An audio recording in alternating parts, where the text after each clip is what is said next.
norte do Iraque. Ao longo da margem leste do rio Tigre, no lado oposto à cidade de Mossul, estão as ruínas da antiga cidade de Nínive, um lugar originalmente habitado pelos sumérios da Mesopotâmia.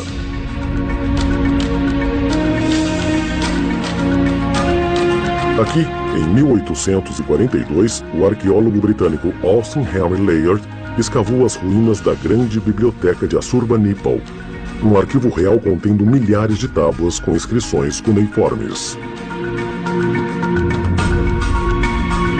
Datando de 3000 a.C., as mensagens gravadas na pedra são consideradas como os primeiros relatos escritos do mundo. As tábuas sumérias são provavelmente a mais antiga forma de registro escrito que temos.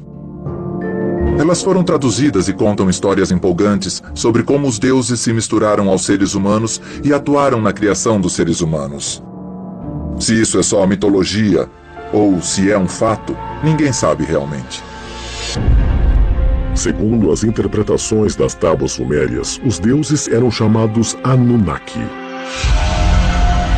O que estamos vendo aqui é uma tábua suméria, que realmente mostra a árvore da vida ladeada por seres divinos. Pode-se ver aqui os Anunnaki de cada lado. Também vemos o disco alado, uma referência simbólica de que os Anunnaki tinham o poder de voar. Eles, na verdade, têm colares com referências astronômicas, uma lua, uma estrela, vários símbolos, que podem até ser representados como um relógio de pulso. Tecnologia sendo usada 6.000 anos atrás.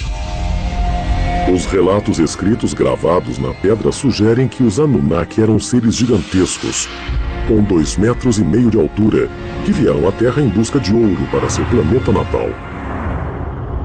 Quando os deuses sumérios, os Anunnaki, perceberam a dificuldade que seria minerar o ouro sozinhos, eles decidiram criar trabalhadores, escravos, para minerar o ouro para eles.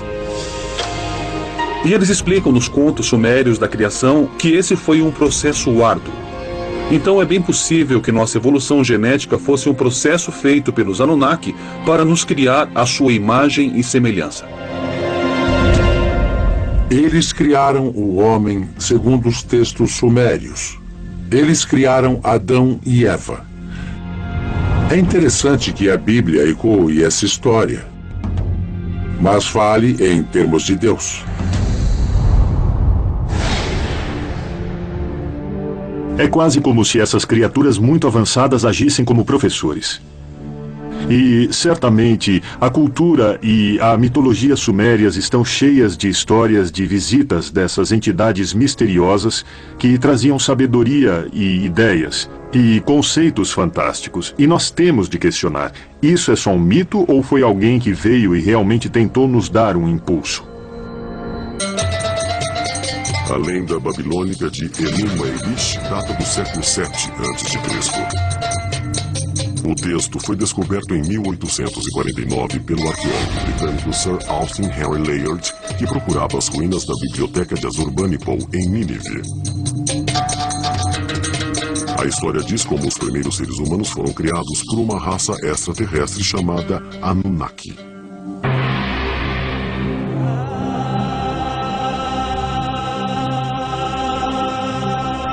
Nos textos antigos da Suméria, existem descrições de seres que desceram dos céus e que se chamavam Anunnakis. A palavra Anunnaki significa aqueles que vieram dos céus. Ela diz, literalmente, que esses seres desceram dos céus em veículos voadores. E nós encontramos descrições e também imagens dos Anunnakis. E podemos vê-los em estátuas e em gravações. E é mesmo muito interessante ver que esses seres parecem ser viajantes espaciais modernos com trajes estranhos. Alguns usam relógios de pulso, eles vestem botas e capacetes, mas, acima de tudo, asas.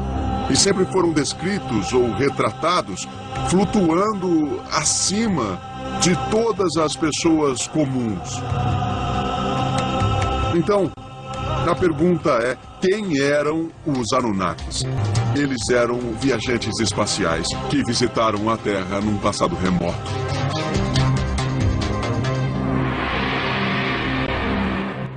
será que a astrofísica e a biologia avançadas podem revelar a identidade deles? Aqui, onde agora é o Iraque, está o que é considerado por historiadores e arqueólogos o berço da civilização. Entre 3500 e 1900 a.C., o povo sumério vivia na área fértil entre os rios Tigre e Eufrates. Os sumérios também inventaram o primeiro sistema de escrita conhecido usando a escrita cuneiforme em tábuas de argila. No século XIX, arqueólogos explorando as antigas ruínas de Nínive descobriram 22.000 dessas tábuas de argila. Quando elas foram traduzidas mais tarde, os textos descreviam várias histórias parecidas com aquelas encontradas na Bíblia judaico-cristã. Toda a história que há no Gênesis, a história do dilúvio, a história de Adão e Eva, todas têm precedentes nos antigos sumérios. Em 1976, o autor Zecharia Sitchin publicou suas próprias traduções dos textos sumérios em uma série de livros chamada de Crônicas da Terra.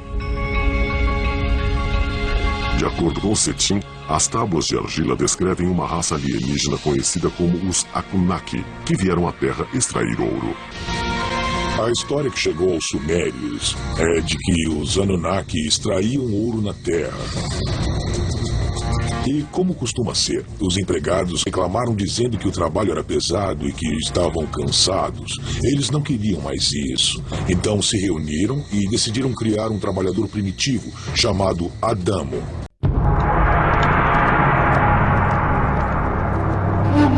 Norte do Iraque, 1849. Na margem esquerda do rio Tigre, perto da cidade de Mossul, uma equipe de arqueólogos do British Museum descobre milhares de placas de argila contendo escrita cuneiforme, que eles acreditam terem sido escritas por sacerdotes babilônios no século VII a.C. Entre as placas encontradas estavam duas misteriosas relíquias que se tornaram conhecidas como Catálogos Babilônicos das Estrelas. Segundo traduções do antigo texto, essas placas descrevem o exato movimento de vários corpos celestes, hoje conhecidos como o Zodíaco. Sabemos muito da história da Babilônia por causa dessas escavações e de terem também decifrado muitas das placas com textos cuneiformes. São textos impregnados de uma visão religiosa da vida e, intrínseco à religião deles, estava a devoção a deuses dos planetas e das várias constelações. Isso é o que se chama de religião cósmica. Segundo alguns pesquisadores, as placas de argila são a prova de que a antiga civilização babilônica recebeu conhecimento celeste de viajantes estelares. Os catálogos babilônicos das estrelas são uma interessante coleção de informações com acuradas fórmulas matemáticas, distâncias entre planetas, conhecimentos esotéricos que uma civilização primitiva realmente não poderia ter. Isso levanta a questão de como obtiveram essas informações e para que as utilizaram. Teriam sido dadas a eles por extraterrestres que eles tomaram por deuses?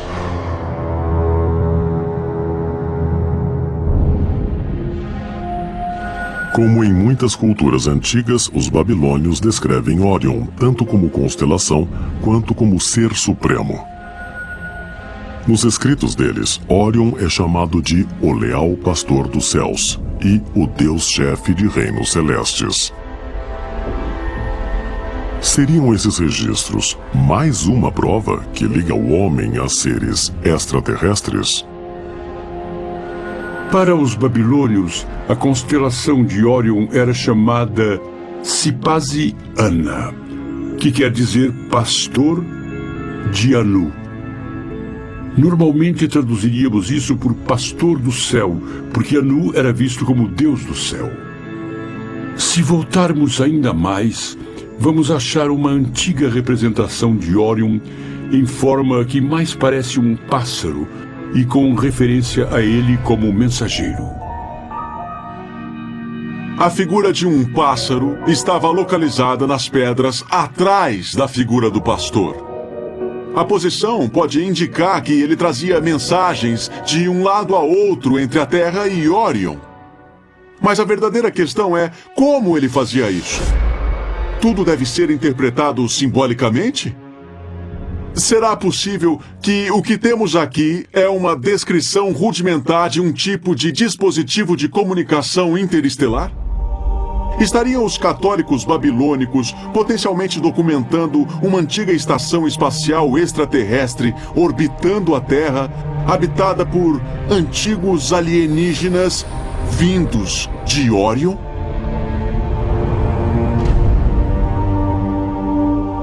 Será possível que os deuses babilônios fossem, na verdade, mensageiros extraterrestres de Órion?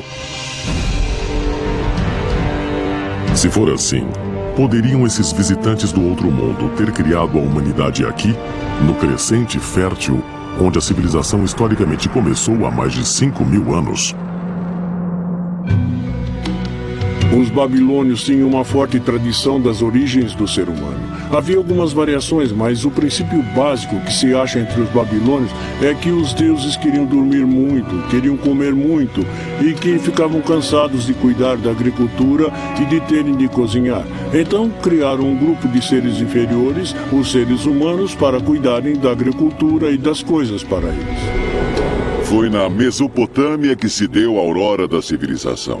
Foi um dos primeiros locais onde os alienígenas vieram para começar a semear a civilização no planeta. E a civilização evoluiu para a Suméria e Babilônica. Os que vieram das estrelas vieram para cá e começaram a civilização humana.